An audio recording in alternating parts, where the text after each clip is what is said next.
Hello and welcome to Tome of Uselessness. I'm Devin. I'm Dan. And today we're talking about Season 2 of Westworld. Westworld party time! I had to. Because it was always in my head every time I'd sit down I know, to me too. set up. Yeah. And I'd be like, Westworld! Party time. Yeah, so Excellent. as of recording, it just finished up 2 weeks ago, I want to say. I don't know. Yeah, it definitely wasn't last weekend, it was the weekend before, so 2 weeks ago. I binge watched them over 2 days. Yeah, so I watched them as they came out. Yeah. Yeah, unfortunately or fortunately. Wait, who's unfortunate? Who's fortunate? Well, there's pluses and minuses to both. Yes, when you binge watch it, you don't have to wait. Yeah. Yeah. But then I feel like you just don't get time to absorb and process what you watched. Yeah, I guess. I don't know. I just I forget what happens if I have to wait a week. Right. Well, before we continue too deeply into it then, and get into some spoilerific territory, you enjoyed it? Yes. Yeah? I did. Okay. I did, yeah. Also, I just want to say, in case anybody was waiting to listening... Wait, to talk about... No. Wanted to hear this directly from me and not from all the other sources on the internet. Aquaria won season 10 of RuPaul's Drag Race. Ah. Yes. It's very important to tell Yes. people, which I was pretty happy about. During our Westworld discussion. Yeah. I know, I just had to get it out of the way. Oh, okay. Yeah. Anyways, back to Westworld. Yeah. Because it was the season ender the season finale last week. Right. Of Drag Race. Right. So I had to touch on that. For all the Drag Race fans who listen to this podcast Yes. to hear Drag Race news instead of actually watching it. Yeah. Okay, Westworld. Let's get focused, Devin. Season 2 was alright. It wasn't as good as season 1. It's still better than a lot of shows. But I didn't feel like it was the same tone as season 1. Right. And I also felt like they were a little bit ham-fisted with things in season 2, whereas in season 1 there was a lot of subtlety. Yeah. And in season 2 they kind of beat you over the head with things occasionally. Okay. Yeah, I myself, of course, very much enjoyed the season. And Yeah, don't get me wrong. Yeah. I'm going to talk about a lot of negative things today. Sure. But it's not because I dislike the show. It's just things that could have made it better, in my opinion.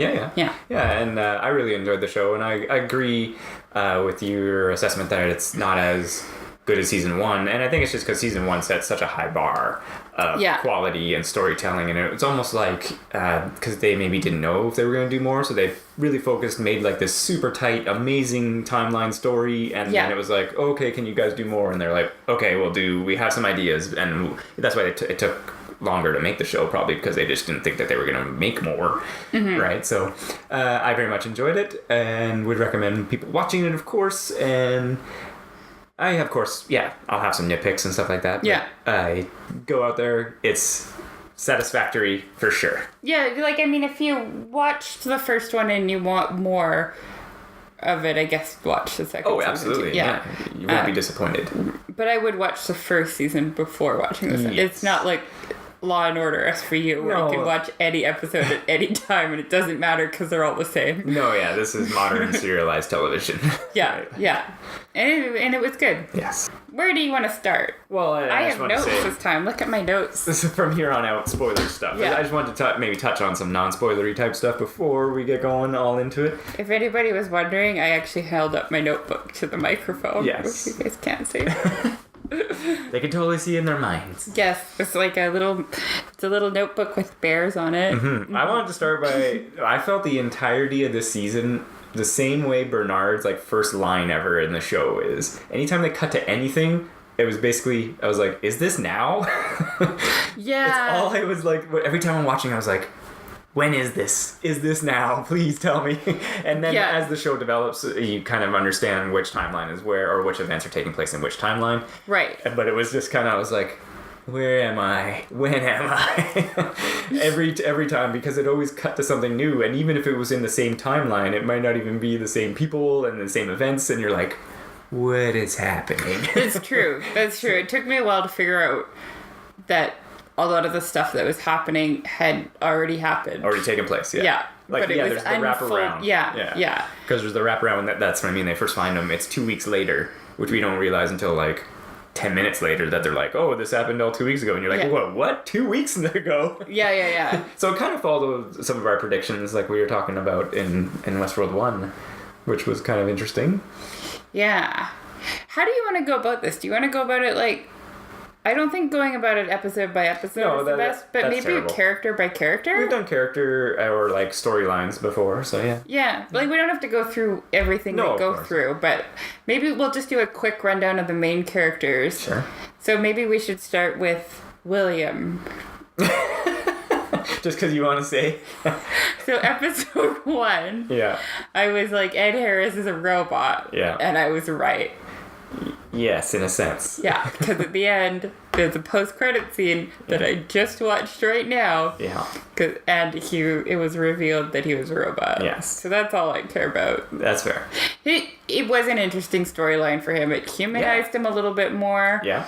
Because in the first season, it was very stark, like, young William is a good guy. Yes. And old William is a bad guy. He became the Man in Black. Yeah. Yeah. But in this second season, it humanized him. He felt like there was a darkness growing inside him. Made his wife commit suicide. Yeah. Didn't have a great relationship with his daughter at that point. Yes. He was going a little crazy. Yeah, and I like how there was definitely several hints about how it's like, oh, you can't distinguish like the hosts from the non and stuff like that, and then eventually, of course, when he shoots his daughter, it's like, oh no, William, why? It's like he's gonna kill her. I liked how it was like there was no hesitation. I thought maybe there might be like a little bit of like, oh, maybe he's just like, no, bam, just cuts her down, just like the rest of the security guys. And he's like, oh shit. Yeah. But when he starts killing humans that he knows are human, it's like... He's thought they were all part of Ford's last game. Yeah, his elaborate last game. Yeah. Yeah. But yeah, his story was pretty cool. And I did like how we got all of that story, essentially. That it was like, oh, him with some of the stuff with his wife, and then some of the stuff with his father-in-law. And that was really interesting, too, with James... Delos. Yeah. Although I thought it was weird that they just left him in the simulation. The last one? Yeah, indefinitely. Yeah. He's like, no, just let him go. Well, and that's what that was kind of like the ruthlessness of it, because he was just like, we can see how he degrades, and it'll be data. Yeah. It's just like, well, I felt like kind of cruel. I kind of felt like he had some resentment there, and it was to punish his father-in-law. Like, that's kind of what I got. Right. But I don't know, because his father-in-law was kind of a dick. More than kinda. Which you see, like, at the end, when they meet the system. Yes. And the system's like, yeah, this guy's a dick. Yeah. Look at him. Look at him be a dick to his son. He kills his son, kinda. Yeah. Well, and then, of course, I guess when he's alone in the park and then he's just going ham on Sweetwater, and you're like, what are you doing, Dad? Let's get all the hosts, and this is what I want to do with infinite possibilities. We're going to get all these people together and shoot them. Yeah. We can't shoot people in real life, so. That's true. Yeah. So, but all of his backstory. I know I've always liked Ed Harris as this Man in Black character. Yeah. He takes a lot more punishment though than you'd figure like a normal human could. Yeah. At some points. Like, okay. Like he's got the hacks where he knows where the med packs are, which is cool. Because a couple points. Yeah. I'm like, all right. He teams back up with Lawrence. I like that because I liked him as a Lazo and that kind of stuff. At some point, I'm gonna talk about teams. Oh yes. At some point. But I just mean that. I did like that they teamed up again. Yeah. I did like the idea, before you continue, that there was some kind of final Ford's game that he's like, oh, you have to find the door out of here, like, William, you're stuck. And then I was like, oh, that's super cool. And then it kind of went far. Like, he got off the path of that game when he encountered Maeve and his daughter, and then it all just goes horribly wrong. Wait, who? Ed Harris. Yes, gotcha. sorry. Yeah. I thought you meant Maeve, his daughter, and I was like, are you talking about Ford, or are you talking... Who are you talking about? Sorry, no. So here's why I thought Ed Harris was a robot since episode 1. Sure. Because we kind of, at the end of season 1, we see him get mauled or get attacked by a horde of... Well, he gets shot, and then it cuts. And then it cuts. On his but smile. He had already just finished fighting Dolores as well. Yeah. So he was already hurt. Yeah. And then he gets shot. And then you kind of, I don't know if I'm just remembering it wrong, but I remember like a group of hosts kind of descending upon him. No, I don't recall that happening. He doesn't get mobbed, really. It's just he just gets shot, and then it's like I said, smile, and then he gets cut. But then I in thought the flashback, no, he just like wakes up under a pile of bodies. How do you know that I'm not right? I don't recall him ever getting dogpiled on. I do recall him getting dogpiled. No one got dogpiled on. No, like they all like. Rah. Anyways, he wakes up in a pile of bodies, which supports my theory that he got mauled, got dogpiled. I just assumed he used them as like cover to be like, oh, I can't fight all these hosts, and so I'm gonna hide myself under a pile of bodies. No, well, under one, and then it became multiple over time. I don't know if that's a brilliant plan or a stupid plan. Hey, it's a plan. There you go. It's better than some of those other people's plans where they're like, okay, we'll take them down, and then they just get shot, and it's like, really? You guys are like robots, right? Yeah. So that, and then all of the damage he takes in season 2 was just strengthening my theory that he was a robot. And then also the fact that he starts going crazy, because some of the hosts go crazy. Sure, but I would say, what about the scene where he chops into his arm, though? Maybe he just couldn't find the little bugger. I'm pretty sure he would find something quick down Maybe there. I don't know. Yeah, I did like that scene. I was like, wow. I have an answer for that. Oh, okay. Hosts are programmed to not see things that would upset them. That's fair, but he is beyond that. No, Bernard's able to find the port in his arm, right? So yeah, but Bernard is a super host. Oh, okay. He's gold star level host. Fair enough. Yeah. I don't know. I thought that was a cool scene and pretty intense. And... Oh god, it was a really cool scene. Yeah. And very intense. Yeah. Should we move on to the next character, or do you want to add anything? Well, I did like how, like I said, because at the end was post-credits, and it's like a flash forward. No, it happens exactly when he gets off the elevator. The reason I think that is because you see at the end him on the beach being rescued by the Delos rescue crews. So that was a different host. Oh, okay. But pretty neat. No, his daughter host put him on the beach. Okay. After she did the fidelity test. Right. Yeah. In the Broken Forge. Yeah. Next character lines. Yeah. Should we talk about Dolores and Teddy? Sure. Okay. Pretty main stuff there. Yes and no. Yeah. I felt like Dolores was like, in the first season, it was about Dolores' journey. For me. No, yeah, totally. In the second season, she was a driving force for a lot of events. Yeah. But one, her story wasn't that interesting to me. Right. And two, there wasn't a lot of character growth for her. No. And three, she was a little bit psycho.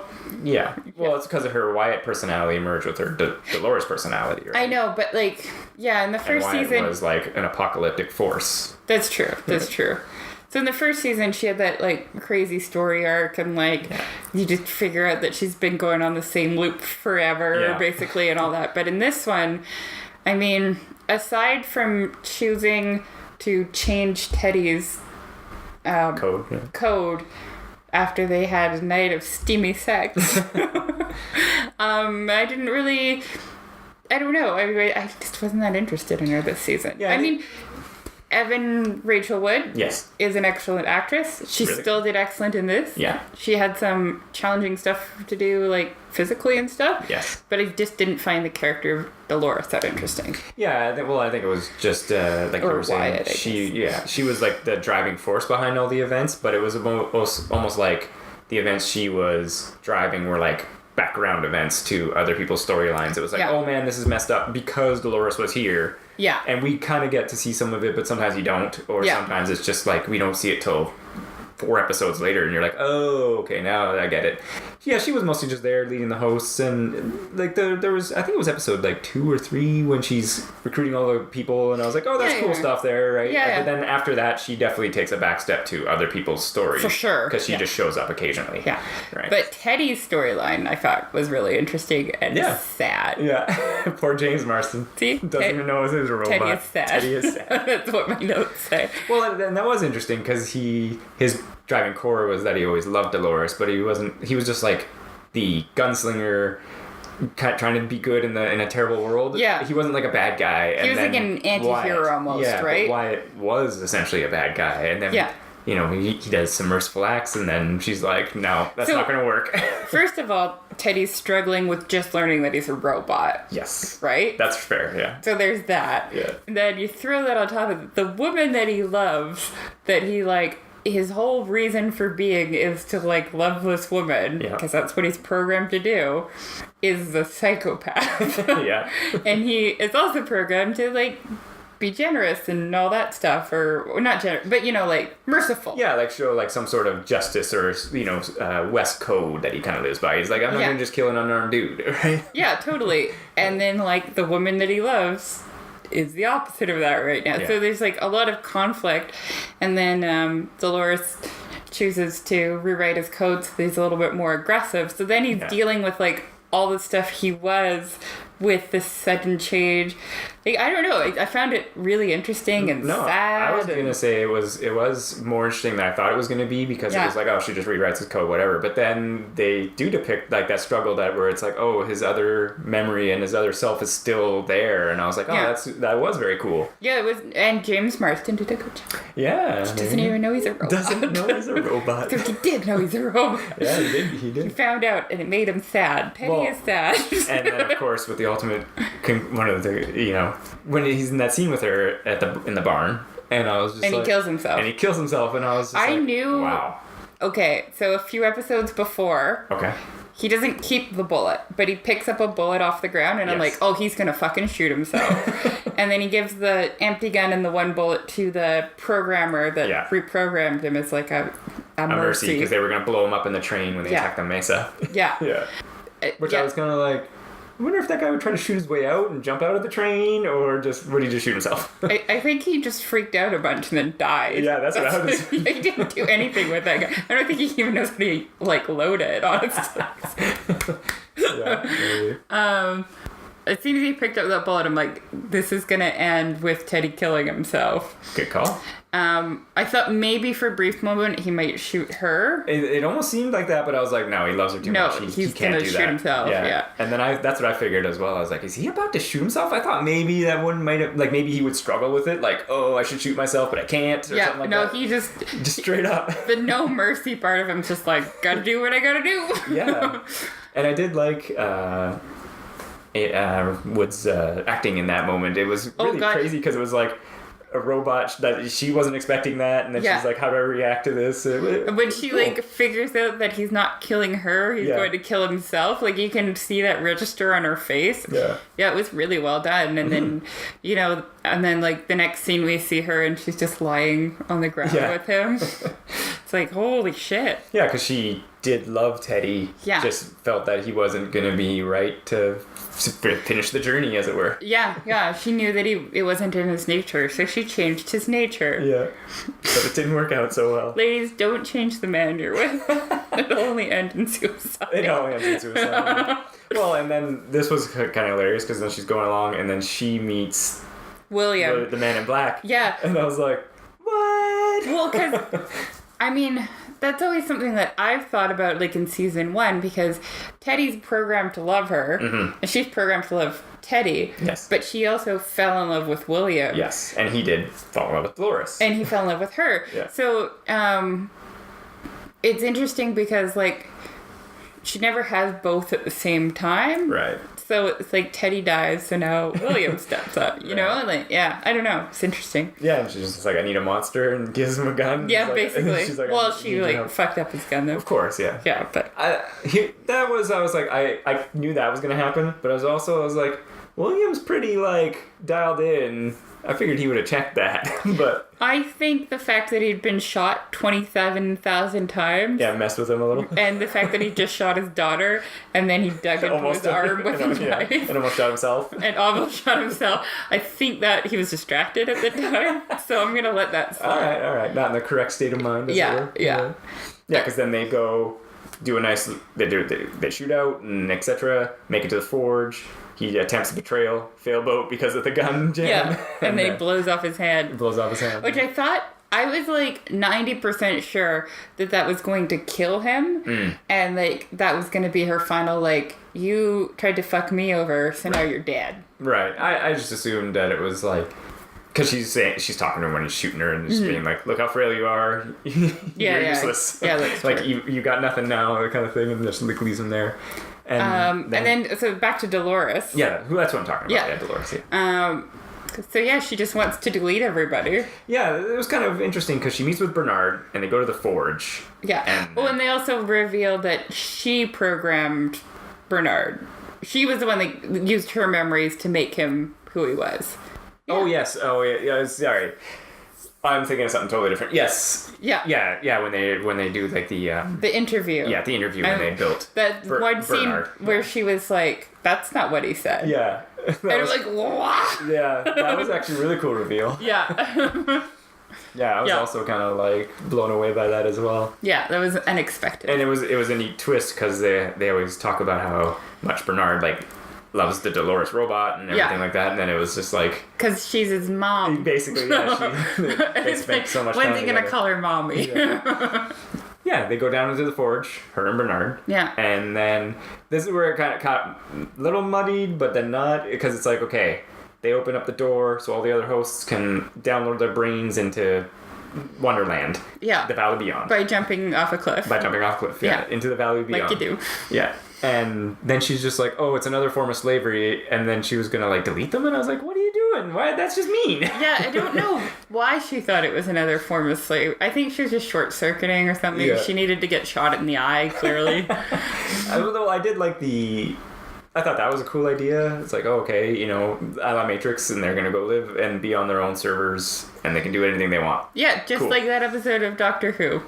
Yeah. With River Song. Exactly. The library. Yeah, the library. Yeah. Yeah, and then they go into the system. Yeah. And then you find out that it's confirmed that, like, yes, Delos has been downloading everyone's brain that comes to Westworld. Yeah, they're Facebooking people's data. Yeah. That's what I wrote. Yeah, just downloading everyone's brain. Yeah. And then she can read them. Okay. Hang on 1 second. We need to backpedal. We need to, like, sidestep. Right. I still don't understand how this is a profitable business choice that they made. Mm-hmm. Yeah, because James Delos was all like, this has got to be profitable. Yeah, so they're downloading people. They've put the hats on them so that they can, although the women don't wear hats most of the time, so I don't know Some do, and I assume there's other fascinators, I guess. Yeah. I was thinking about other worlds, like Raj World and stuff like that. It's like, what do they put? Yeah, where's the scanner there? Yeah. They're downloading people's brains. Unknowingly, yeah. Downloading their brains. Downloading their brains, mapping their decision making, etc., etc., so that they can make copies of people. Yes. So are they going to sell them to their loved ones when these people die? Is that like I thought there was two angles of it. My initial thought was that they were doing it so they could replace people in high-level corporate positions for business profits, because then they would have their own person running that business or being a high level. Right. And then they could manipulate things. Right. That was my first thought. Yeah. Because, that's what I would do. But and then the second one, which is what I think Charlotte explains a little more, is that they were like, when people start dying of something a la James, they could go to them and be like, we have a copy of you and we could rebuild you without your disease. Right. What would you pay for that? Yeah. And I assume people would pay lots of money. Because it's immortality, right? Yes. Yeah. So that's kind of, because she says at the end, she's like, if it works, who's going to care that we downloaded their brain illegally? Yeah, right? Yeah, totally. Yeah, okay. I guess I get that. Yeah, so I think that It's was also the like two angles. I thought the corporate one was the more likely answer, because in the season 1 especially, it seemed more sinister and set up that it was like, oh, they're doing things outside of Westworld. And it's like, yeah, you could make clones of people, send them in, and like do weird stuff. Like you could make them go blow something up if you wanted to, right? That's very true. Maybe that's what season 3 will be. Yeah, exactly. So that's what I thought. Okay. Alternatively, I guess you could like... Especially, you could be like, we have you when you're age 30 or 40. Yeah. Not when you're old. Or like, we could download your memories now and put you into a young body. Right? Oh, I'd take that. I'd pay money for that. Be like, you mean I can be like a hot 20-year-old, but smart? Exactly, right? Like, that's what I think is the angle there. Fair. I guess you could use it for advertising, too. You could put your demographics together. Yes. That's how William sold it to James. And then target that, like, those specific people. Yes. With ads that you found worked on their robots. It seems like a lot of fucking work, though. Well, no, that's how he kind of sells it, that he's just like, yeah, we'll see people that they're realist and then know what they actually really want, kind of thing. It's I guess so. Yeah. There's still laws, and I don't know. It seemed like not a perfect plan to me to make money. I think there's other ways that they could make money, but whatever, that's fine. Yeah. Like, there's legal ways without downloading people's brain that they could use this technology to make lots of money. Sure. Well, I think the idea was that they were downloading people's brains, but then the people in, like, the know of the project would be, like, the first in the immortality circle. Right. And then they could be like, I've already done it. Like, it works. We can do it for you, kind of thing, and then it would just snowball from there. Yeah. Which is kind of what we see in the flash forward, that... Yeah. It snowballed from there. That's true. Okay. Yeah. Okay. That was kind of my thought there.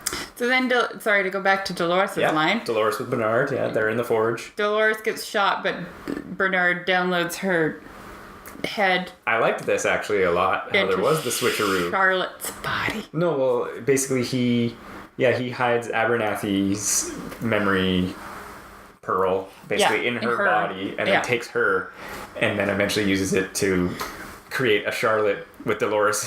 With Dolores' brain, which I liked too. Yeah, I thought that was a cool twist. I was like, oh, I did not see that coming. Yeah, no, totally. So at the very end of the movie, or show, in the last episode, when there's a Dolores and a Charlotte. Yeah. Is that just two Doloreses? Or who's in Charlotte's body? Yeah. I'm not sure either. It wasn't clear. Teddy. No, she sent Teddy to La La Land. That was one thing I thought was interesting with her sending Teddy to La La Land, because when they go back, she sends the Valley Beyond to like a server somewhere. She's like, they'll never find it. Yeah, the moon, I assume. Yeah, basically a satellite somewhere in space. But she would know where it is. Yeah. So I was like, oh, she could always re-download and build Teddy at some point in the future. That's true. Yeah. And then so they can bring James Marsden back. Yeah. Why wouldn't we want more James Marsden? Yeah, but doesn't even know he's a robot. Yeah, to go back to, I don't know who's in Charlotte's body. I almost thought it was a duplicate of Dolores. Yeah, I thought maybe there's a Dolores and a Dolores too. Yeah, I almost thought that as well. That I was like, oh, maybe there's two, or she put somebody else's memory pearl in there. Yeah, because she did take a lot of pearls. I assume she took Maeve's. No, I don't think so, because Maeve was still left outside there. She could have taken her pearl, though. I don't know, because there was that close-up of her when they were like talking about like, oh, can you rebuild? Oh, right, because you know who's gonna rebuild Maeve? Is the two techs. It's her little, her harem. Friends. Yeah, her tech friends. Yeah. Yeah. So that's what her nerd harem. Yeah, but maybe she went to that location because she would know and downloaded copies of some other hosts that were dead. So maybe like a Maeve or other people, another Dolores, another. Oh, she could have like copied her own brain on another pearl. That's true. Is what I'm saying. Yeah. What's the blonde girl's name that's Dolores's friend that was helping her with the guns? Not Clementine, the other one? Yeah, the pretty one. Yeah, I don't remember her name. Okay. Yeah. So who blows herself up, right? That's what yeah. Which was, oh my gosh. We'll probably get to it, but the depiction of the security forces is ridiculous. I know. Westworld is the least secure place in the world. Not even that. It's like these guys, it's like, okay, we're going in, we have the authorization, kill all the sex bots, and then you get seduced by a sex bot. Yeah. And then that blows them up. And I was like, for real? Like, that scene could have been handled far better. She blew him up with, like, his grenades. Yeah. Which I'm like, was she just waiting there for someone with grenades to show up? Because that's a bad plan. Yeah, so unfortunately, I don't remember her name, but I know who you're talking about. Okay, so in one of Dolores' flashbacks, she's in the real world. Yes. That's early on, right? Yeah, there's a couple of times we flashed that she's in the real world. I'm thinking about the orgy pitch to Logan. Right. Yeah. Where... which has a Chiquita and the blonde lady. Yeah. Yes. And they are pitching the... Westworld to him. Yeah. And then it turns out everybody there is a robot, and then they have an orgy. Yes. She's, at the end of the orgy... She's getting dressed. Yeah. Everybody else is like turned off. Except Dolores. And Dolores kind of looks around the corner. Yeah. Was she like a person at that point? That's where it's unsure if she was real or not. Yeah, because she looked sad. Yeah, she did. But it was also interesting because she's always been depicted as one of the first crop of hosts as well. Yeah. So I'm like, was she a host or was she a person? That's the point. Yeah, because there's like one point where they're like, Bernard and Ford are arguing, and he's like, "No, send the other girl." And he could have been referring to the blonde, right? Instead of Dolores, basically. Instead of Dolores, but he also could have been referring to Clementine because she was playing the piano. So, and then Dolores plays the piano a few times later. Yes. Yeah, I was just a little bit confused. Yeah, and I think it was meant to be ambiguous, right? Well, yeah, about whether or not that was, if she was real or a robot. But I figure like that scene, Bernard, because he has too much of an emotional attachment to Dolores. There was obviously he was keeping Dolores out of the orgy, right? Yeah, like that's what he was doing. It's fine. Yeah. That was a cool scene, of course, because I think for like as an audience perspective, you're like, everyone's a robot. Get with it, Logan. Yeah, like you're looking at them and you're like, these all look like robots. Yeah, and then they all look familiar. And then, of course, it's revealed they all are. Yeah. Okay, is that enough for Dolores' storyline? Did you want to touch on anything else? No, I think, like you said, it was just overall, she wasn't at the forefront, but her stuff was still really good. It was a lot of Dolores at the beginning of the season, a lot of Dolores at the end of the season, and not much in the middle. Yeah, just like a couple scenes here and there, but she was like her actions were the driving force behind everything. We just didn't see it all, or like you said, her character didn't really grow as much because she was at like this pinnacle psychosis essentially that she grew from the previous season. So Maven Crew, I guess she's Maven Harem. Yeah, Maven Crew, and I guess and Japan World. And Japan. Oh man, we'll get to Japan World, but I guess the beginning. Yeah, because she gets off the train. Oh, also, I need to touch on this because this is important. Sure, you got it written down. It's clearly important. Yeah. So with Ed Harris's daughter, when we see her in India World, Emily, yeah, I enjoyed that. Yeah, I thought that was cool. I thought it was really cool the way they did it, and like her weird little sex thing with the guy and shooting him to make sure he was a real person. Yeah, that was great. Yeah, I loved it up until the world's shittiest CG tiger, and I was like, really what the fuck is this? No, it was fine until until you saw it. I don't want to say where it jumped on her, or there was definitely a scene where it was bad. It just didn't look real. You know what it looked like? It looked like that tiger that's in the title screens before the credits. movie. Yeah, that's what it looked like. It was like, that doesn't look like a real tiger. What the hell? And so, like, I guess Westworld used her budget on everything except this tiger, or they couldn't find a real tiger. Yeah, maybe tigers are extinct. It is a near future world. Yeah, but they would make a realistic robot. Sure. Hey, I'm just saying. All they had was that title screen to let go. To go off. Yeah. All tiger footage is gone. They've been hunted to extinction. I could actually probably see them being extinct, and then. Oh yeah, no, totally. I meant like, why didn't they use a real one in the filming of it? Oh, it's probably easier to not use a real one. Nah, it's easier to use a real one. Yeah, basically. Anyways, it was a really shitty looking tiger. You know what I liked about the India World reveal was. Because it had already been teased the Shogun World, and you're like, okay, and then it was like India World. You're like, wait, whoa, how many worlds are we talking about? Yeah, no, totally. And the way they kind of set it up, I was like, is this just a girl in India, or is this India World? Right. Yeah. Well, and I thought it was cool too because she's clearly writing like a notepad, like she was dissecting Delos, Westworld, whatever they call their theme park. She was a cool character, and I kind of wish we had more of her. Myself as well. Yeah. Hopefully her host shows up in season 3. Maybe she has her own storyline. Maybe. Who knows? Okay, let's go to Maeve now. Sure. So she's off the train and she wants to find her daughter. Yeah. And she is teamed up with what's his name? Weasel British man. Isn't it like Lee something. I don't know. like British Weasel. Yeah, British Weasel. Well, the head of narrative. Yes, the head of narrative. Yeah, she kidnaps him basically. Yeah. And then she meets up with fucking everybody from eventually. Yeah. So, okay. Hector. We're at and Armistice. Yeah. And the two programmers. We're at the point where I have to mention this. Okay. I totally thought there was going to be a reveal that was a reason for all the teams being the exact same that they were in season 1. I was like, this is part of Ford's plan. He did something. It's all Ford, like I've always said. Yeah, it's all Ford. Yeah. There was no reveal, and I was like, that just seems kind of cheesy to me. Seemed convenient. It seems really convenient because everybody, well, it's okay, not Dolores and Teddy. Yeah. But everybody else was torn apart.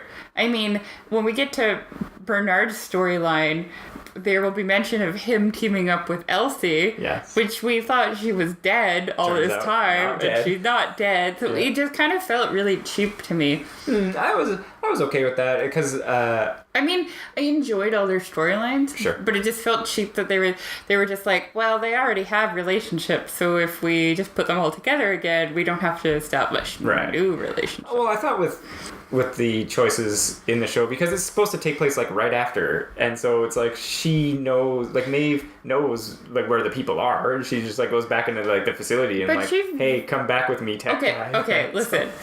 I can accept head of narrative. Yeah. And I can accept Hector. Yeah.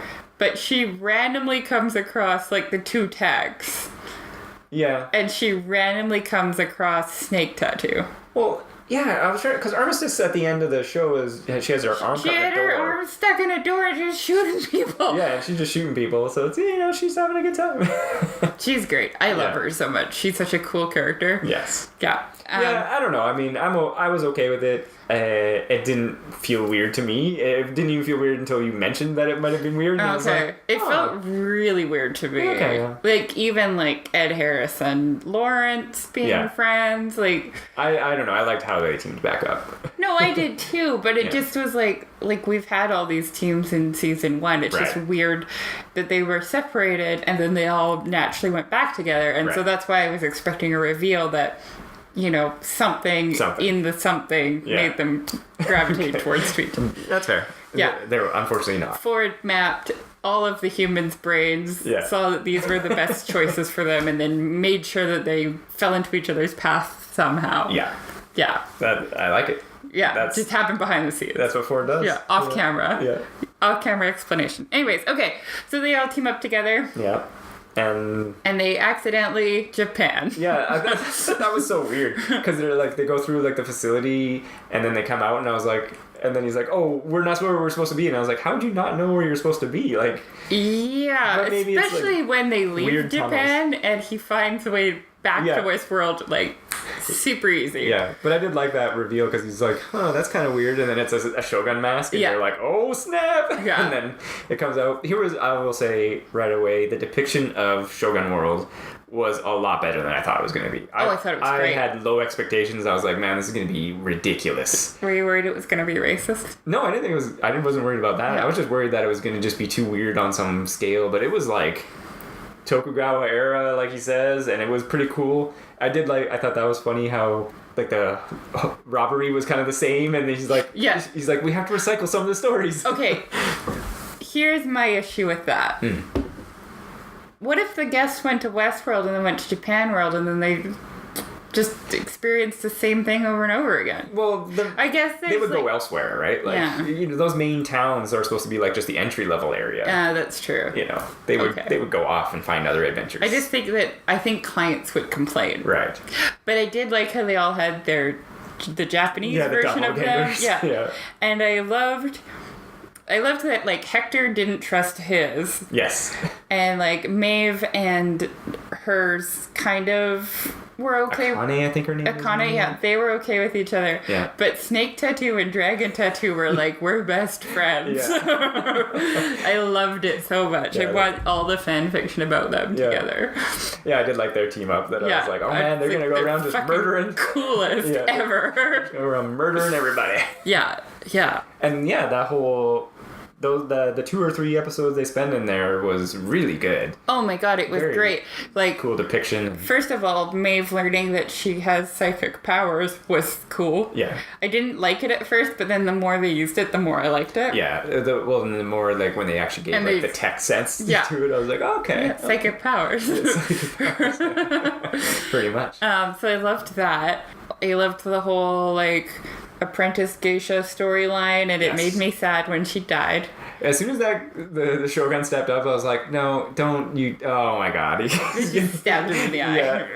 No, I was like, he's gonna kill her. And he kills Sakura right there. And I was like... Oh, that part. Yeah. Yeah. Yeah. Oh yeah, when I knew he was dead. I was like, "You're dead now, guy." I like how the narrators or the head of narration's like, "Oh yeah, no, don't worry about it. She's not gonna do anything. Yeah. We know the storyline. We're gonna have to go fight for her, whatever, blah blah blah." Yeah. And then she's like, "Nope." Dagger to the eye. No, you're dead. Yeah, she made her choice. Yeah, I liked it. It was good. But yeah, I like how they go to the Shogun's camp. Yeah. And they're like, oh, they realize that he's insane. Yeah. And that he's burned everybody's ears so that Maeve can't control him. Yeah, because he heard there was a witch. Yeah. I'm like, okay, this is fun. Yeah. This is going to be a good time. Yeah.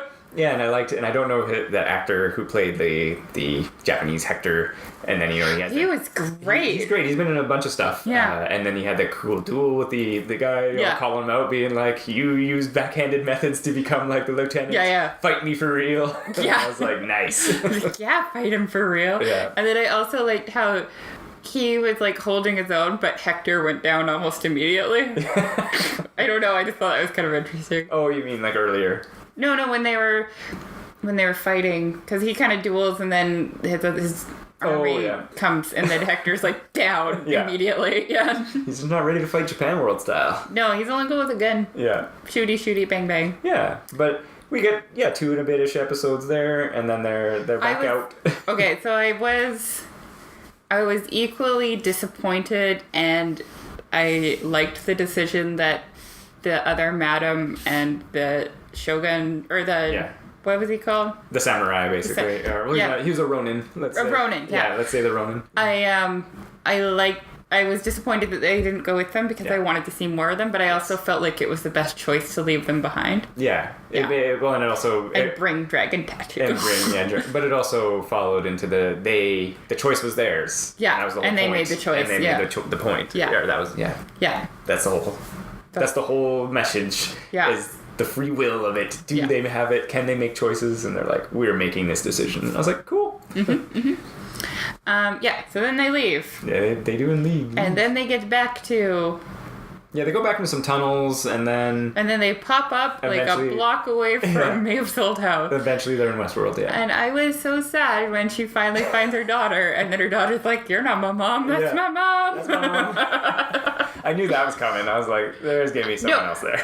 I knew that was coming too, and like logically Maeve should have known, because they're not just gonna leave a kid alone in a right, like in the wilderness. Yeah. See ya, right? She'll be okay. Yeah, she'll be fine. She's got Ghost Nation. Yeah, I was like, she's either gonna have a new mom or they decommissioned her. I thought maybe that was gonna be it. She gets there and like no one's there. It's like a burnt out Hulk, and I was gonna be like, oh man. But the head of narrative there was that note that she got at the end of season 1 being like, that we know where your daughter is. Yeah, so we knew she was still in the park, but I honestly thought it was going to be like burnt out Hulk when she got there. Nope. Yeah. Daughter just has a mom. Yeah. You're not my real mom. So that was heartbreaking. Mm-hmm. And then the Ghost Nation shows up. Yeah. And then don't some security dudes show up too? Well, no, the Ghost Nation shows up, she runs away, and then she ends up in the same place that William and Hector are in. Right, that's when it all 3 converges, and then it goes weirdly off the rails. Yeah. And she's just like, no, we're going to shoot you. Yeah, basically. I'm going to shoot you so, Dad. Yeah. And then, but she gets shot up by security people. Right. Because, Weasel found a sat phone. That's right. He found a sat phone off a dead security guy. And then he was going along with it, and then he's like, okay, then now's a good time to make a call. Ghost Nation's attacking. He thinks we're all going to die, so he calls security forces in. That's right. And then they shoot And Maeve the two techs were like, why are you being such a weasel? Basically. And he's like, I want to get out of here and live. Yeah, which I guess is fair. Yeah. And then, so she gets shot up. That's right. And then she gets taken back to the Mesa with Weasel. That's right. And then that's when Weasel starts to redeem himself. Yeah, because he's like, no, you gotta take care of this bitch. She's my hoe. Well, and he was basically like, I didn't want you to shoot her. I just wanted to, like, get myself rescued. Yeah. Right? Yeah. And then, because he realized that over the course of the small stories, the Sakura story, and then her actions with her daughter, that he's like, oh my gosh, these people, or these things... Are people. That they actually have, they, like, care about things and want things. Yeah. Agency and all that kind of stuff. And so, yeah, he's like, no, you gotta fix her. He's like, to get them to fix her, he's like, she can control hosts. With her mind. Yeah. And they're like, what? And he's like, I've seen it. I've seen it. It's a real thing. Yeah. And then, like, the douchey friend there. Yeah. Douchey tech. Douchey head tech. Is like, oh, okay. Yeah, I guess we'll keep her alive. Yeah, we'll keep her alive. So do you feel like we should pause Maeve's story at this point and talk about episode 8? Or should we just keep on with Maeve's story? I guess because it does jive right into this point, when she's all injured up and everything. Yeah. So I will straight out, it was my favorite episode. Yeah.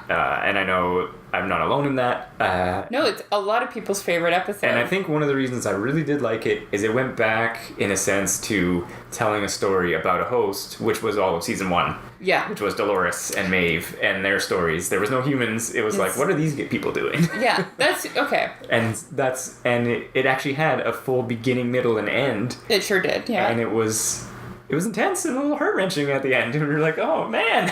So, like I said, I really liked it. Yeah. Here's my issues with it. My first issue is that the acting and the way it was filmed reminded me of a Xena episode more than anything. Okay. Maybe I haven't seen said Xena episode, so... No, not like a specific one, just Xena episodes in general. Oh, okay. And especially like season 4, when it's like, I think season 4 of Xena, when it's flashing back to when she was bad Xena instead of good Xena. And Lucy Lawless is pregnant, and it's very obvious the whole thing. Nice. Anyways, to me, the production value didn't feel as high as the rest of the season. Oh. To me. Okay. So that was my first issue. Let's see, there was a lot of close-ups in just a small location. So, yeah. My second issue was that whenever there's a show where we take an episode and we focus on a character that has not been introduced yet. True. For the entire episode, it always feels a little bit like all the main actors just wanted a day off, or we didn't have enough footage to make all the episodes we wanted to. Yeah, I was annoyed in the beginning of the episode, but then about halfway through I was okay with it. And I think because I had heard from so many people that it was their favorite episode, I kept waiting for it to flash to all the other storylines that were very intense at this point. You're right. And it never did. So there's no payoff for me. Right. Yeah, so I kind of felt like this character was shoehorned in because they just, I don't know, like to me it just seemed like they had enough material to make, how many episodes were there? 10. 10? They had enough material to make 9 episodes and a half. And then they were like, oh, we gotta... And then we gotta stretch this out. Right. Yeah. I didn't find... maybe I'm heartless, but I didn't find his storyline that interesting. Right. Okay, well, we're talking about at Chiquita. Yeah. It flashes, and it's all about his journey and life in Westworld. And he's one of the Ghost Nation, but he didn't start as the Ghost Nation. He was just an Indian. Yeah. And then they changed him into a Ghost Nation, but he was found after Arnold's suicide. He found the maze toy, and it started to like awaken him, and then he basically becomes sentient on his own without Ford's like intervention. Okay, so I'm just gonna touch on this quick.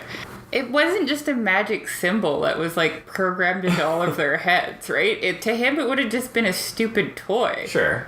I don't get it, man. It wasn't like... No, but they say in season 1 how the maze was always like a coded thing in the hosts. Oh, does it? Yeah, about them trying to find consciousness, right? So it was like... it was there. I missed that then. Yeah, it was definitely there. Because to me... Yeah. Not remembering that or not picking up on that. Right. It's just like you found a random toy and then it was like, it just felt like more shoehorning in, right? Right. And then I was also like a little bit put off that like, so we had season 1 where it was all about when you think about it, 2 characters discovering their consciousness. So Dolores with her path and Maeve with her path. Right. And then not knowing really like how much of Maeve's path was coded in and Dolores and blah, blah, blah, right? And then we have this other storyline. It's like, oh yeah, apparently hosts have been doing this forever, so don't even worry about it. It's fine. No, it was just the one, because then we get a great scene where he meets Ford. And Ford, like, knows that Chiquita's been out there. But then he spreads the message to everybody he meets. Yeah, but they're not awakened like he is. And so was he awakened in season 1 when he was fucking terrorizing all those hosts? Yes. Okay, so he was just doing it anyways? No, well, he probably was still going through his narrative because Ford tells him to wait for the Deathbringer and then lead your people out of here. So he was just going through the motions, essentially. Right. And, he was trying to protect Maeve, because that's one of the reveals. Yeah. That he wasn't trying to terrorize Maeve. He was trying to, like, protect her and set her up to make sure she's okay. And, I don't know, I just thought that because there was a cool point where he gets, basically, like Devin was going to touch on and I interrupted, he's in love with a girl, and then she disappears. Yeah. So he journeys, can't find her, lets himself get killed, and I thought this was really cool because then the texts are like... Oh my god, I did not think this was cool. This part I liked, but then other parts about it I didn't like. He was like, they're like, his code is still running an alpha version. And she's like, what are you talking about? And he's like, we only update them when they die. Yeah, and he'd been out there for 10 years. Yeah, for almost 10 years without dying. And then they're like, well, okay, just like update him, but keep it hush-hush. Like, this is ridiculous. Yeah. And then he just leaves. And then there's no one around. So here's what it is. He's sitting there. The 2 techs are like, let's put this update on. It's going to take 4 hours. Yeah. Now let's conveniently go to lunch. do. And then he's like, oh, cool, I'm alone. And then he's like, I'll just get up and walk around. Yeah. And he walks around and he encounters nobody. Yeah, I feel like maybe they just didn't have the time or the budget to film scenes of him actually like sneaking past a guard or something, once in a while, because he literally takes the escalators down. Yeah, I know. There's no people, there's no guests, there's no security, there's nothing. And he goes to the cold storage. There's apparently no security cameras either. Sure. Somebody would have fucking noticed that. No, there's nothing. Maybe because we see scenes, maybe the security cameras were installed later, because we do see scenes of the Mesa that there are security cameras. Yeah. So like when Dolores overruns it or when Maeve overruns it, fucking deserve it. Yeah. So you could... Anyway. He goes down, finds her in cold storage. Goes for a walk. And then... That was sad when he realizes she's dead. She's dead, yeah. Yeah, and when he goes back and he gives the braid of the son's hair to the lady, that was sad too, I guess, when they're hugging each other in a kneeling position. Yeah, no, like I said, I thought there was some cool emotional stuff, and then we find out, because he's telling the story to the daughter the whole time, and that's when we find out that Maeve's daughter. Yeah, Maeve's daughter, sorry. That we find out that Maeve is communicating via the wire mesh the entire time, so he's telling the story to her the whole time, and I thought that was cool. That was cool, yeah. Because she's lying messed up. Because he basically says, he's like, I'm going to lead all these people to freedom. If you don't make it, I'm going to take your daughter to safety. If you do make it, cool. But if not, die well. Yeah, totally. Like, cool. Yeah, I still didn't like it, though. That's fair.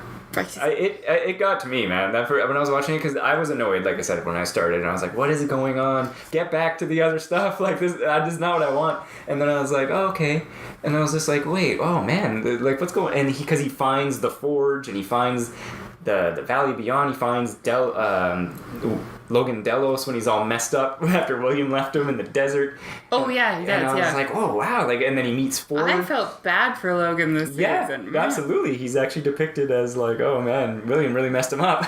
Yeah, it is kind of interesting when you think about it, because, like, there's some characters that were pretty one-dimensional in season 1, and now they are multi-dimensional. Yeah, absolutely.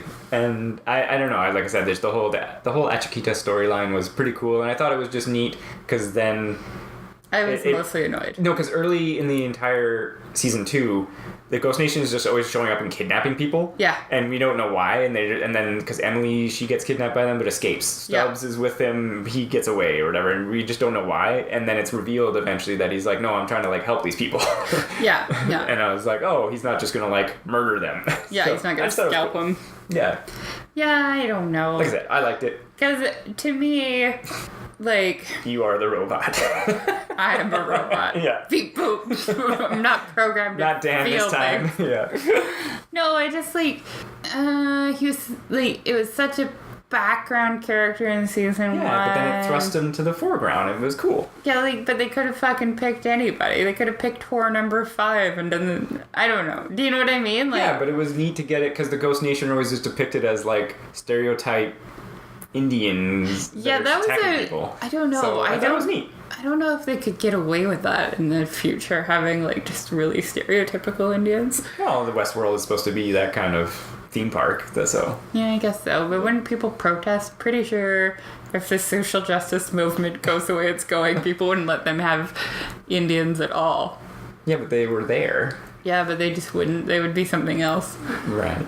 Like bears. I don't know. Replace all the Indians with bears. Just gay bears, though. You know? Yeah. Like hairy men that are overweight. Oh, yes. Yeah.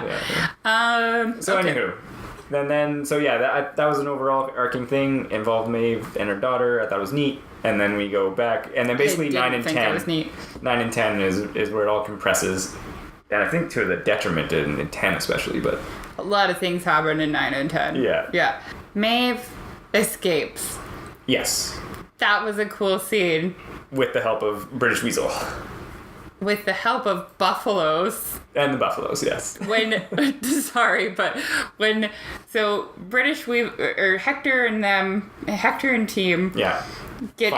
Find her. Well, get into the building. Yeah. Find Weasel crying because he's sad that she's gonna die. Yeah. And then they like come around the corner and there's security guys and there's like noises and then just a bunch of buffalo run out and she's walking along with them. Yeah. I was like, this is great. This is what I want. This is amazing. It was a pretty cool scene. I want her to always control buffalo. Well, and it was funny because like as per anything, like, the one security guy's just like trying to shoot it and then it just charges him and gores him anyway. Yeah. It's like... And some of the buffalo were half built, so they were like half robot. It was really cool. And I was expecting something with buffaloes all season because it's in the credits. It's depicted. Yeah. You're like, what is going on with these buffalo? Like, oh man, there's going to be something sweet with a buffalo. Yeah. So they re-team up. They make their way for the Valley of Beyond. Everybody's going to the Valley of Beyond. Oh, right. Yeah, that felt a bit rushed, but okay. A bit. So they go, and then when Maeve was captured... Yeah. They figured out how to duplicate psychic abilities, and they give them to Clementine. Yes. Poor Clementine. Yeah, I know. Zombie Clementine, the whole show. Yeah, she had like no lines. Yeah, she's just Zombie Clem. Yeah, it was good. Yeah. So, okay, they put Zombie Clem on a horse. Well, yeah, they figured out how to copy her code, and then they basically change the code so that she makes all the hosts kill each other. Yeah. Yeah, and then they put her on a horse. They put her on a horse. Not symbolizing. It's no symbolism there.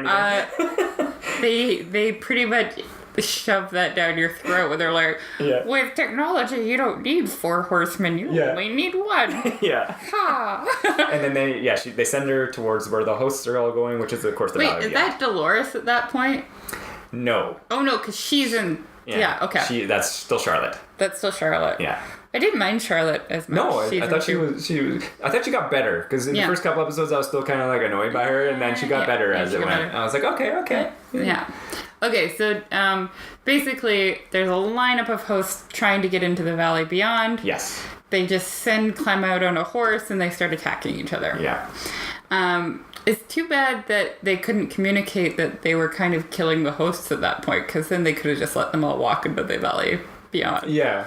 Well, they were, freeing themselves, so maybe their code is all... Because they destroyed the cradle and the forge, so all their backups are all gone. Yeah. So there's nothing left of them. So the humans were just like, we're just going to be really petty about this. No, I mean that the ones that don't make it, they can recover. But all the ones that go to the Valley and Beyond, all their code is all gone and everything. So they'll be blank robots. Right. Right. Well, they fell down into a gorge too, so not helpful. They got flooded. Yeah, that got flooded. They just corpses in the ocean. Yeah, so they were just going by like the quickest means is we'll just get them all to kill each other, then we don't have to worry about them anymore. Yeah. And we can fix all their code later. So Maeve and company show up, try to put a stop to it. Snake tattoo shoots Clementine. Yeah. Hoping that it would solve it, but it doesn't. No. And then basically it's pawn sacrifice to save the daughter and the new mom. And the new mom, yeah. And whatever the fuck that other guy's name is. Achikita. Yeah. That really important character that's been in the show the whole time. Yeah. He probably has, because he's probably been like the depicting of that Ghost Nation leader since the beginning. He's just always been so minor, like they just show up. You know what? I bet you they switched actors to a more prominent actor. Yeah, it's possible. But it does remind me a bit of, do you remember that episode of Clone High? Which one? Where, I can't remember who it was. The Ponce de Leon. Oh, Ponce de Leon. When and he's friends with JFK. Yeah. And then he like dies in that episode about litter. Yeah. And then they're like, oh no, that really important character that's been here the whole time that everybody loves is dead. Yeah. Yeah, that's what he reminded me of. That one episode. Yeah. Fair enough. Okay, so lots of people escape to the Valley Beyond. Yeah. Maeve does not. She does not, no. But she uses her magical psychic powers to stop the hosts. The bad hosts, the angry hosts. Yeah. From killing everybody so that her friends can go in, and then she gets shot about 5,000 times. Yeah. Before she goes down. Yeah, and then all the hosts. It was the sheer will of motherhood that kept her standing. Basically. Yeah. Yeah. You know, like when moms lift up cars to save babies. Yeah. I don't know if that's actually a thing. Something you hear about a lot, but I've never actually seen it. Adrenaline does some crazy stuff. That's true. Yeah. It makes me shaky. I always get, like, when people come in the store and they're, like, threatening or shoplifting, when they leave, I'm all like, and I have to calm myself down. Yeah, that's fight or flight right there. Well, what is it, though? Is it flight or is it fight? It just makes me shaky. Well, you get the adrenaline to do either. You just vibrate. Point. Yeah. Well, because at that point, you don't have to do either. So you have all the adrenaline built up for no reason. Yeah. I get pretty amped if I top a tough route on like climbing, like especially some of the outdoor routes. Just like ready to punch something? No, usually you get to the top and I'm just like, you can feel the jolt of energy, and I'm just like, you get out the some kind of scream. Yeah. Because it's pretty intense, and then it's like you come down and you're like still a little shaky because it's like your adrenaline's kicked in, but you have to rest because you just did something ridiculously hard. Yeah, fair. Okay. We got to get to essentially the main character. Bernard. Yeah. Was there any other characters storylines? I don't think so. We covered them. Right? Yeah, we kind of touched on most. Like I said, the one thing with the security forces that keep showing up, because they're always depicted as super badass, and then they're super stupid. They are stupid. Yeah. Oh. Like, ugh. Can we touch on this? Yeah. I should have touched on it with Dolores. Do you think that Are you thinking Stubbs? The least attractive Hemsworth Stubbs is a host? It was funny because I thought he might have been a host when he got attacked by the Ghost Nation, and then it was never depicted that he was like killed. And I was like, oh, maybe he's just a host. And then he kind of gets away and this and that. I am totally on team he's a host. Yeah, I'm on team he's a host too. Because he references several times how he was hired by the old man, assuming that he's talking about Ford. Yeah. Many times. And I was like, is he saying that Ford built him? Because that's what it sounds like. Yeah, and then that whole exchange between him and Charlotte Dolores. Yeah, he knows she's a host. Yeah, and he's like, I'm cool with it. I'm here to help the host. Yeah. Winky, winky, shoot I'm here to make sure that the security is always secure, and she's okay to go, guys. And I'm like, I am on team he's a host. Yeah.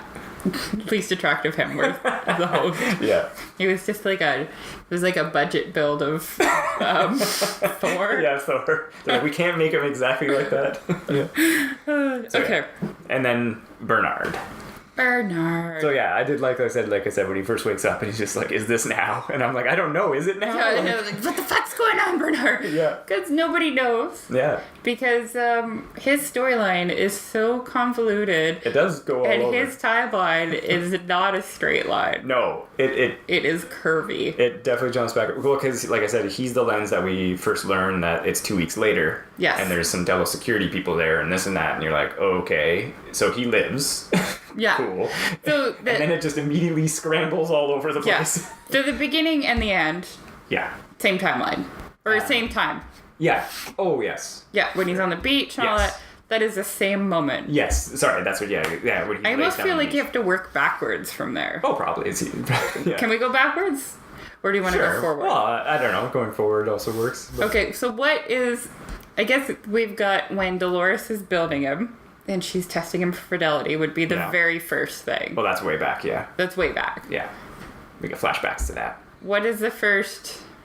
Well, and then we also get flashbacks when he was using Dolores to like play piano at the things, and he brings her to her house or to his being constructed house. But that wasn't Bernard. That was Arnold. But he has Bernard's.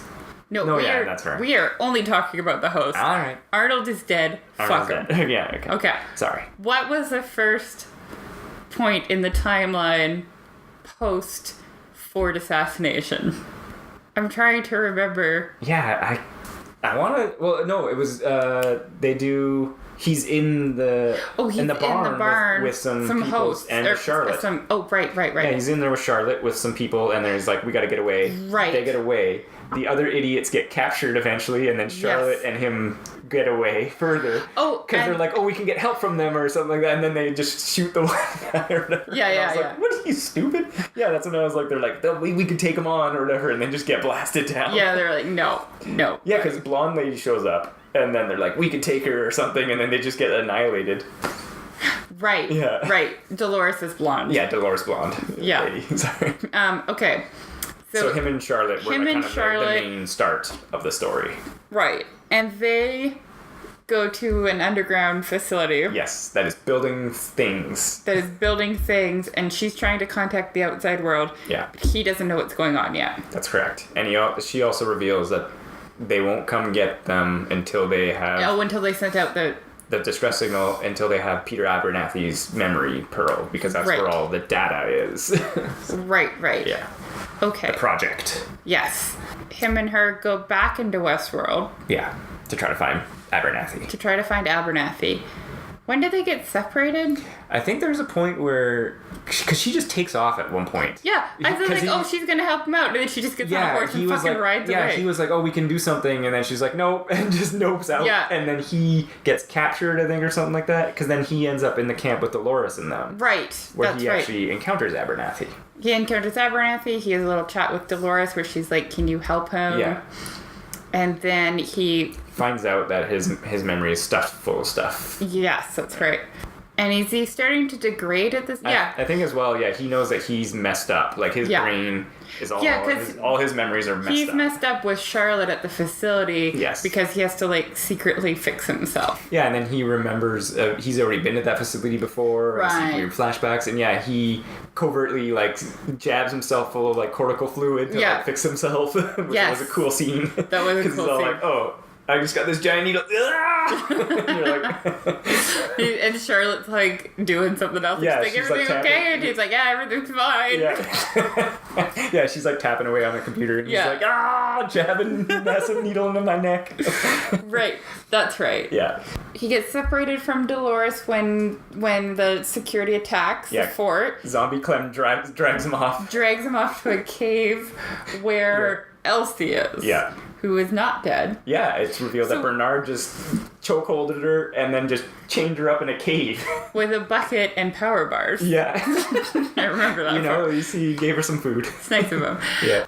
And then again, he remembers... So Clem was, like, programmed to bring him to Elsie at some point? I guess so, yeah. Okay. I'm again, going with the Ford umbrella here. Yeah, Ford magic. And it's revealed that, again, Bernard had been there previously, and there's another facility down here. Right. Because they go down in there, and then they find the Delos host. Ball. Yeah.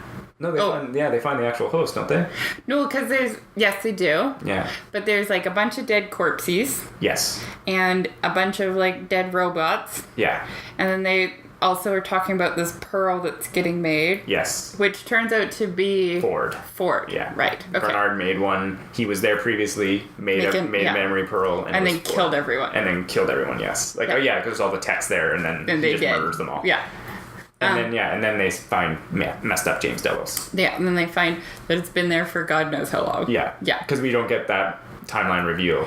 I did like that they set that up well with the opening with James Delos and his little, like how they peppered him in his little facility, like pre-crazy time. Yes. Where they like show his routine a bunch and then sitting down and talking with William. Which and was then so cool. So cool. So well done. Yeah. Cool soundtrack. Yeah. And then when they do enter like that room again and he's still kind of doing the same routine. Yeah, except for everything's all broken and on he's, fire. Like, clawed himself like in the face. Yeah, he's been like scoring his face or something. I don't know why. You know, something to as do. You do. Yeah.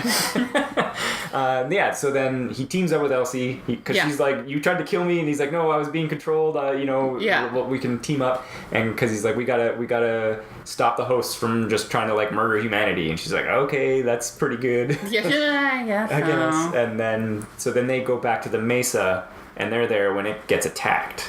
Yes, by Dolores and her train. And crew, in the train. I'm trying to remember. Oh yeah, no, because they go down into the cradle. They go down into the cradle. Because he's like, "What the heck's going on in the cradle here?" So there was one point, like they weren't in the cradle; they were on the main floor. Yeah. And there's like gunfire in the background, and they're like, "Well, let's just do some science." They're trying to keep calm under pressure, you know. Yeah. Oh yeah. So then they go into the cradle, and then he goes in, and it's just a replica of like Sweetwater. And so he goes into the cradle in a way that is very painful. Yeah, that was pretty cool. Yeah. And it contains all the hosts' like backups. So if something happens to them weird, they could just download a new version of them. And then of course you find Ford there. Yeah. Shocker. Ford Fiesta. Yeah. Because they talk about, they're like, "Oh, something's preventing us from like, restarting the system, and it's too smart and blah blah blah," and I'm like, clearly it's Ford, people. Yeah. So he's in there. Yeah. With his dog. Yeah.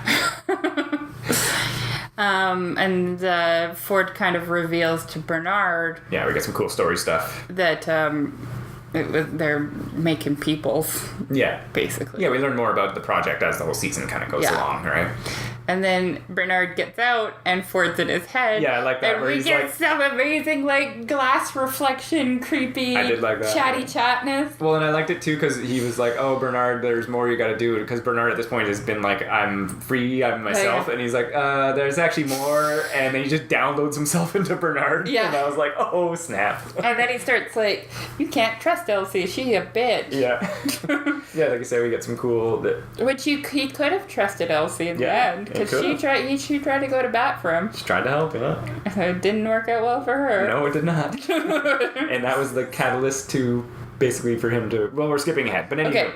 So he now has Ford in his brain, and Ford... Yeah, there's some cool like takeover moments, or there's just some great scenes where he's typing away, and then Ford's standing there with some great dialogue. Because Anthony Hopkins is amazing. Yeah, totally.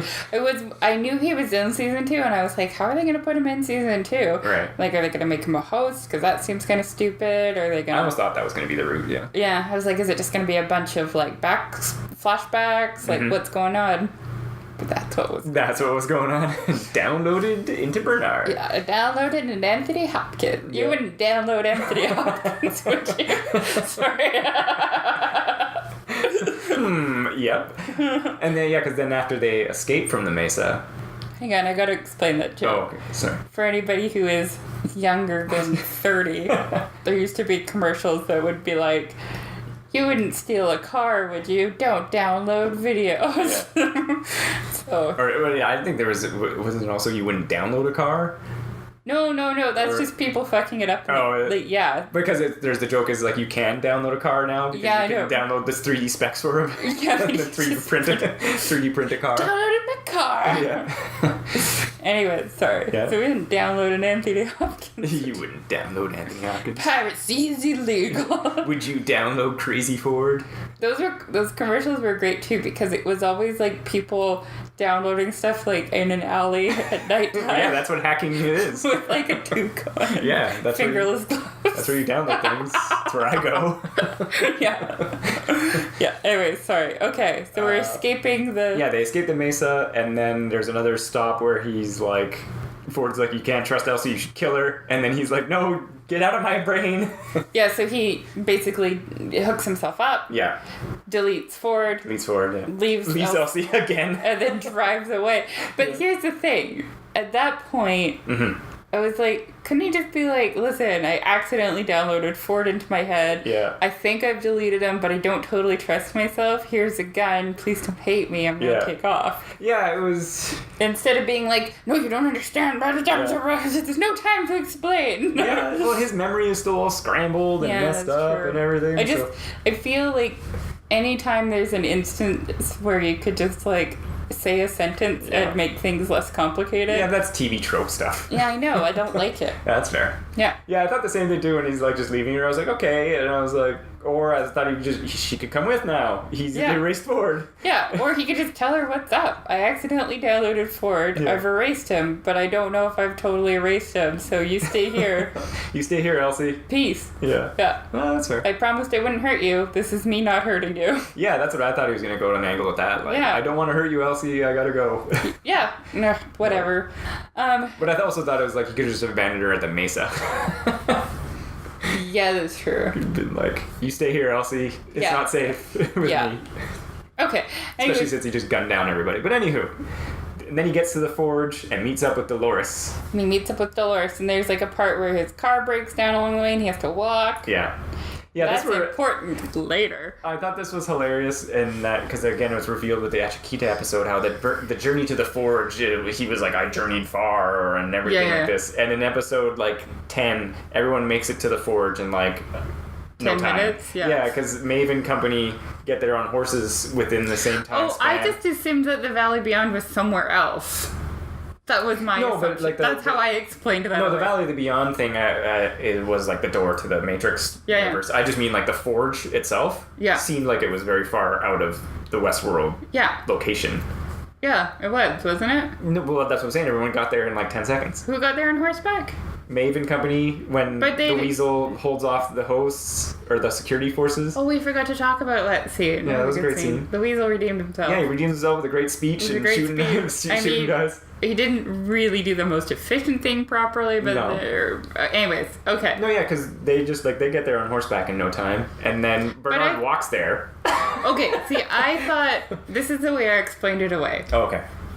The doorway to the Valley Beyond wasn't near the forge. It was somewhere else. Yeah, no, I thought it was like right above the forge because there was all that piping and stuff like that was revealed in the Achikita episode. I thought they were like... No, I thought it was like nowhere near it. Oh. And they were just wandering lost through the desert and then they just happened to be around where the doorway was. That's how I explained that away in my brain. No, because I thought it was because Achikita was like, we're going to go back to the same location that he found previously. He said that, but he doesn't know where he's going. He's never been really able to find it again, right? There we go. And then Bernie was able to get there because he knew where he was going. Bernard knows where it is. Yeah, so he knew how to get there. He knows how to get there, but then William and Dolores end up there. Yeah, but they'd also been there before. Because when young William shows her the forge at some point. Right. That's true. Yeah, that's true. I guess he wasn't over her and they went on a romantic date to a forge. The forge. So anywho, Bernard gets there. And then he meets up with Dolores and they go down. And then, just like we spoke about, there was he's like, I'm not going to let you kill humanity. Shoots her. They go back to the Mesa. Well, they go, there's that cool little bit in the system where they're hanging out with System Logan. Yes, that was They go to the library. That was awesome. Turns out Bernard's been there 1,000 times before for whatever. Just chilling out, I guess. Sure. I don't know why he would go. I didn't think he said that he had been there before. Yeah, Logan's like, because there's a part where he's like, he basically questions System Logan, like, why are you letting Dolores in? He's like, because you told me to. You've been here like 100 times before. Oh. We've hung out before. We're homies. I was going to say, I was thinking that he was implying that he had been there to set up the Valley Beyond before. Oh yeah, maybe that's. But again, I haven't watched this recently. He's hung with homie. Well, his memory's been erased though several times because that's revealed in season 1 how he always gets close to consciousness and then. Oh yeah, no, I know he I know his memory's been erased and stuff, but you know what I mean, right? Like, so then shit goes down. Back to the Mesa. back to the Mesa. And I thought this no, was he goes to where the Valley Beyond is, and he finds Elsie, and there's that heartbreaking part where he's like, Elsie, we can still help the hosts, and he looks around and he's like, oh shit, they're all dead. Yeah. Yeah. And then they go back to the Mesa. Sorry. Yeah. Not remembering everything because I just... Yeah, no, sorry, that scene was heartbreaking for me. Right. He's seeing his face being like, guess what, we can help. Oh, no. It's all broken. Yeah. That's fair. Because I was going to say the scene between him and Elsie when she, like... gives him the freeze all motor functions, and then I was like, oh man, that still works on, like, oh, that's harsh life there. And then he watches her get shot by Charlotte. Yeah. And then he's pleading for Ford to come back because he's like, I need help, I can't do it on my own. Yeah.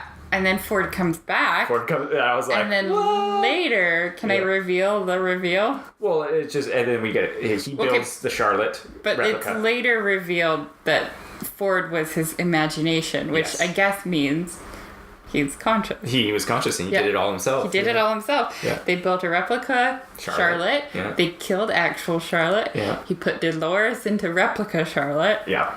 And then... they go back to the Forge.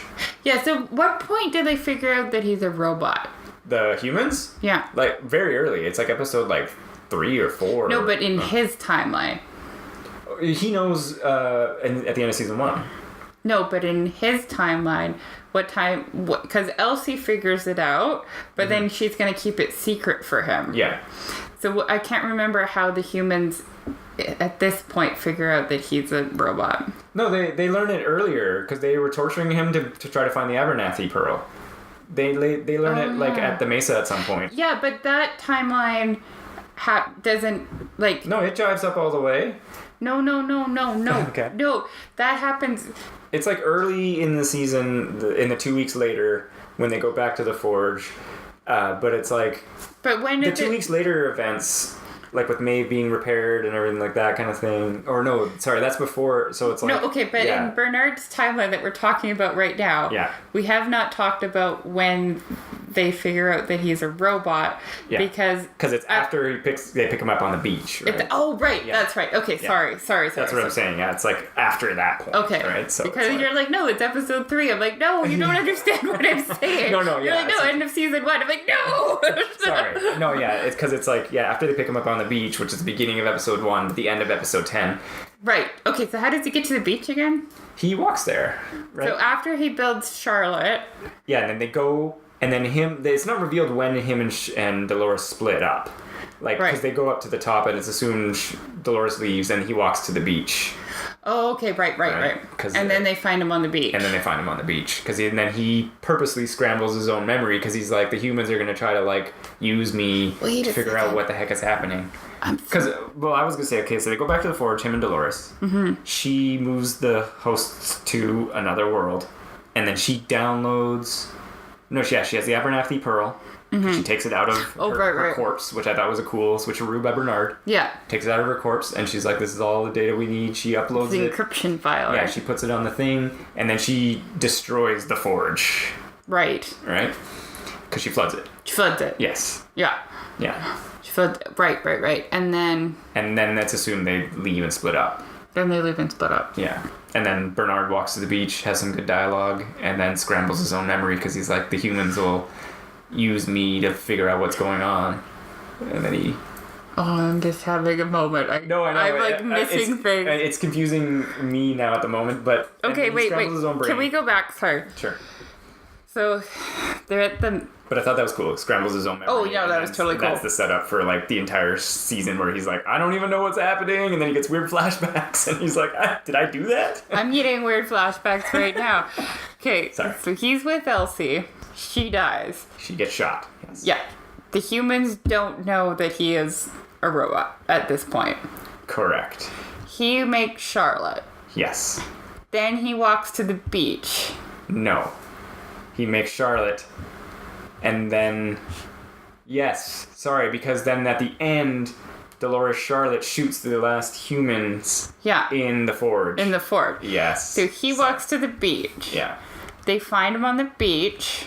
Mm-hmm. And then they go looking for Abernathy and the hosts. Well, they find all the hosts in the flooded valley. Okay. Yeah. Right. Yeah. So they're looking for Abernathy, who is dead at this point. Yes, his pearl is in Dolores' corpse. Okay. So they're looking for Abernathy, and then they go on a magical adventure together. Yeah. And at what point do they figure out that he's a robot? It's not that long after that. Okay. Yeah, in like the 2 week after timeline. And then Charlotte is Dolores the whole time. Yes. And she's like, where's Abernathy? Yeah. Yeah. And then... Yeah, because she's always like punching him and Yeah. they're like, where the heck is the Abernathy? And he doesn't know because he scrambled his brain. And he doesn't know. And then somehow... So he doesn't even know that Charlotte's Dolores. Right, yeah. And somehow they end up at the forge together? Yeah. In this pursuit of Abernathy? Oh, because then he starts to remember and then that kind of leads him to the forge. Yeah. Okay. And then when they're at the forge, it's revealed that Charlotte is Dolores. She shoots the last humans. She shoots the last humans, and then they flood the forge. Yes. What? And that's like I said, then they just... Oh, no, yeah, because she shoots Bernard, sorry. She shoots Bernard as well. Oh, and kills him. Right. But then it's also assumed she takes his pearl. Yeah. And then she escapes. And then she goes to the beach. Yeah. Where all the, like, teams are. Yeah. And that's when we see all the bodies, like Maeve's body and stuff like that. And then she leaves the beach. Yes. Okay. I'm sorry. I needed to sort that out. So I'm like, oh. It was getting confusing. Sorry. I think I misspoke earlier when I was saying some stuff about Dolores Charlotte. Yeah. But she leaves, and then Dolores rebuilds Bernard in his secret facility that he has at his house. Yes. With Dolores and Dolores. And Charlotte, Dolores, and Dolores. Yeah. And then he was like, why would you? He's like, I oppose your review. Why would you build me? And she's like, I'm not one of them. And I know that you're opposition. And with us against each other, we can potentially ensure the survival of the hosts, like our species, essentially. Yeah. Very X-Men. Very X-Men, yeah. So that's a little bit like Professor X. Yeah, that's Magneto. Basically, I was like, this is very X-Men right here. Because she's like, we won't be friends or allies. Yeah. But we're cool. But we need each other. Yeah, basically. For stuff. Yeah. And then, okay. And then it just kind of, it ends on that Charlotte Bernard at the stairs. It ends with Bernard opening the front door to leave the house. Right. And he smiles. That's fair. Because it's the world. I was going to say, it's your favorite AI ending. Yeah. Robots are out there, but we don't know. Yeah, and they're going to kill us all. Yeah, and they're going to kill us all. Because we made them into sex bots. And murdered them. Yeah, I was like, it's Devin's favorite AI ending. Yeah. There's a robot out there, people! No! Yeah. I got John Robinson's book Lost at Sea, which is like little art. He's like an investigative journalist who wrote Men Who Stare at Goats and Them and... Yeah, you've spoken about him previously, yeah. Yeah, it's a psychopath book. Anyway, I just read a little story that he interviews 3 different robots that are like... Oh, really? AI kind of? AI kind of things? Yeah. Like Deep Blue and stuff? Yeah? No, just like 3 like people robots. Yeah. And it's kind of hilarious. Like the first one's pretty high tech, but he'll like ask it a question like, because it was just a head. Yeah. He's like, do you want legs? And it was like, I don't know how to answer that question. Nice. Yeah, so it was good. Mm-hmm. And the other one was like a sex bot that he interviewed. And it was like, because he's like, do you like your creator? And she's like, yes, my master is blah, blah, blah, blah, blah. And he's like, this is creepy. Yeah, that's fair. And then the third one was like, trans woman had made her wife into AI. So they had like, who's still alive. Right. Programmed a lot of her like mannerisms and stories. Sure. But it wasn't all her. It was like some of the techs had thrown in some stuff too. Okay. So like, it got confused very easily. Yeah. That's interesting. Yeah. But yeah, Sorry. That's all right. Side robot. Yeah, side robot story. I thought Bernard, and I don't know the name of the actor, unfortunately, but he's always been so good. in season 1 and in season 2. Oh my god, he's great. Yeah, and he's really good. He's great the way you can tell instantly if it's Bernard or Arnold. Well, and I was saying there's a lot of like subtlety stuff that he does, because Ford talks about that and he's like, no, he always cleans his glasses like a certain way. And, you know, he's always doing certain things, and I thought he was great. And I find he like when he's Arnold, he looks over his glasses more. Yeah. It's like a little bit more sinister almost. Do you want to hear the notes that I made for the episode? Sure, I guess. Okay, note number 1. Ed Harris is a robot. Yeah. And I underlined is 3 times. Westworld orgy. Teddy is sad. Facebook people's data. India World plus world's shittiest looking tiger. Yeah. Snake tattoo plus dragon tattoo equals fan fiction. Yeah. Same team, ? Japan World. Bernard, Ford, Elsie. What the fuck, Dolores. Episode 8 plus no security. Yeah. British Weasel. Yeah, well, we did bring him back to and season 3. Do you think there will be a season 3? Yeah, this was kind of interesting. I feel like season 1 and season 2 both ended in the same way, in that if there is no further season, it's fine. Like, the ending was a satisfactory ending, and I'm like, oh, that was cool. I don't need to see more. If there is going to be a season 3, it's almost like, what would they do? Robots in the real world. I guess, but it's like, that's not the same show. I texted this to you earlier, and what I think they should do is make like a Law and Order type show for about 3 episodes, and then in like the 3rd episode, it reveals that the murderer is Dolores, right? Yeah. And then it like, because she's been like in the human world, and you could advertise that it was all the same actors, and then you could like episode 4 would be like, bam, Westworld. It would be just. That's what I want. Yeah, it'd be just not the same show, but I feel like it could be cool, like you say, like her, doing, like, what is she gonna do? How is she gonna do this? Because she had the memory pearls, but now she doesn't have the facility to build hosts anymore. Like, she left that at Bernard's house. But she could go back. Well, I know she could go back, but is Bernard gonna let her build more hosts, right? Like, just kill Bernard again. Yeah, and then just bring him back again. Yeah. Yeah. So I don't know. What do you think? I don't know. I mean, she does have, like, the head of Delos. One of, or it's depicted that she is pretty high up in the management. So I'm sure they could figure some shit out that way. Yeah, no, I just meant, do you think that there will be a season 3? I think that it's a popular show that people like. But HBO doesn't necessarily just throw money at projects that are popular. Like Rome, season 2, they just did 1 and 2, and then they ended it. Oh, really? Yeah. Yeah, I don't know. They might not. I think it also could depend on the creative team. Like I have them written down somewhere else, but like the writers of the show themselves, like, do they think they could do another 10 episodes? I feel like with this type of show, you get like great season 1, and then you hit like peak show seasons 3 and 4, right? And then it starts to go downhill in 5. Like, that's what happened with Game of Thrones for me, right? Yeah, well, and that's why I'm thinking as well, that maybe the people behind it, they're like, no, we don't think we could do more. That might not work, so we'll just leave it alone.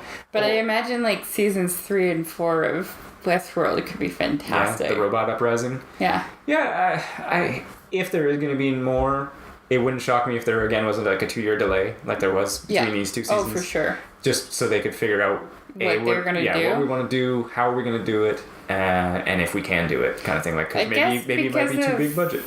That episode 8, they've kind of opened the door that other hosts could have become sentient or conscious. No, I feel like that would be too much. That it'd be like, nah. I think that would then go into the territory we were talking about. We were like, come on, like, yeah, it's getting ridiculous. I like episode. I would be excited to see more, but I also feel like it's a good ending.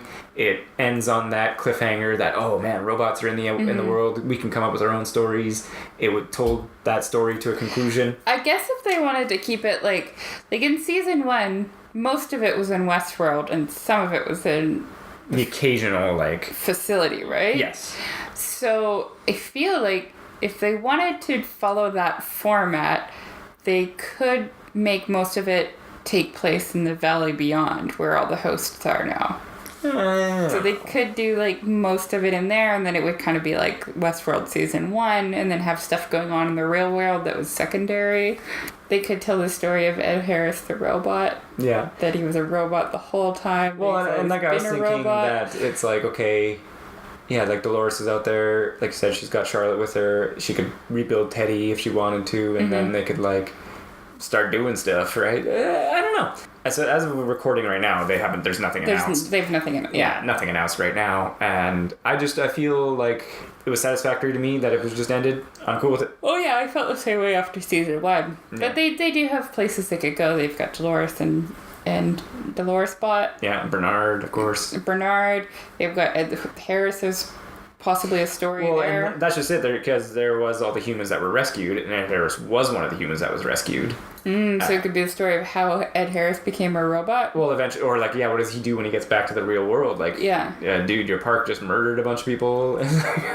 Yeah. Right, and it's not known to them again. It's actually, season 3 is just 10 episodes of him facing the legal consequences. Yeah, bureaucracy. And hiring really expensive lawyers. Yeah. It's good stuff. Is that? I don't know. Like I said, It could be the story of him building a host lawyer, because that lawyer would have all the information to defend him with. Oh, snap. Yeah, there we go. I just wrote it for them. Basically, his defense would be like, everyone signed waivers, yo. Yeah, there you go. Yeah, and then there's a potential storyline with Maeve being rebuilt and the two texts there. That's what I thought was more like likely, is that they could rebuild her, and then what happens there. They could skip ahead like 5 years and have Westworld rebuilt and have everything be swept under the rug. Theoretically back to normal. Yeah. Right, but just waiting for the Dolores to come back, basically, to lead them all out. Oh, that would be cool if the hosts were like back to normal, but there was like a kind of like a host cult that keeps uprising where they're like, the death burner is coming back. She'll come back for us and whatever kind of thing. And then they keep like the Redeemer or something. Yeah, they keep putting those ones offline and trying to like reprogram them, but they keep coming back to it. Right. That would be interesting. Yeah, so like I said, and then it turns out that it's actually a virus that Dolores has planted in there. Well, or Maeve creates or something. Or Maeve, or Ford. Oh, snap. Always Ford. Yeah. No, I think he's gone now because there was all the deletions. Unless she has his memory pearl. Maybe she does. No, because maybe we get put in the cradle. Robot Hopkins. Robo Hopkins. Yeah. Back for revenge. Yeah. So I don't know. I'm unsure of season 3 and whether it could happen. It's different this time because last time when we were recording our Westworld episode, we knew there was a season 2 coming. This we don't know. We don't know. And I was looking it up. It wasn't revealed till November if there was going to be another season. Womp womp. So, I think they'll make one. I'm on the fence about it. I don't remember anybody but you talking about Robe, so I don't think it was that popular. It was quite popular. No, I'm pretty sure you were the only... Wasn't Lucy Lawless in that? Yes. Don't you see her boobs? No, I think that's in Spartacus. Oh, okay. Or no, but it was like a Lucy Lawless type was in... Or she was in Spartacus, though, as well. Maybe she was in Spartacus, yeah. Maybe she was in both, I don't know. I just like anything with Lucy Lawless. Sure. That's what we need. She was great in Battlestar Galactica. We need a HBO reboot of Xena. Yeah. With Lucy Lawless. I've always wanted Lucy Lawless to play Wonder Woman because I think she'd be amazing at it. Yeah. And I think that it would be cool to have a Wonder Woman who's like in her 50s. It'd be kind of interesting. Sure. Different angle. I think we should wrap it up. Oh, fine. Well, I mean, unless you have anything more to say about Westworld Season 2? I think they should put Lucy Lawless in it. Oh, okay, well, maybe for Season 3. Season 3. Well, she was, like I said... Xenobot. she was already a robot in Battlestar. Yeah, bring her back. Yeah. Make her a crazy human who thinks she's a robot, not actually a robot. Right. Or, you could do some kind of, like, human cult that is, like, that worshiping... think that they're hosts? Yeah, and they're like, we'll become hosts or something. I don't even know. Okay. What we need is Westworld cults. Yeah, well, I'm sure that's coming. Good plan. Okay, well then we'll wrap it up. You can check out our website, which is tomeofuselessness.com. Dan updates it. I do. I don't. You can also check out our Instagram, which is tome_of_uselessness. We're on Twitter as useless_tome. I haven't posted in weeks, but I posted today. There you go. 4 times. There you go. To make up for it. Thanks for listening. It's a bye. I would say you can end it like we tried last time. These violent delights have violent ends. Yeah, these violent delights have violent...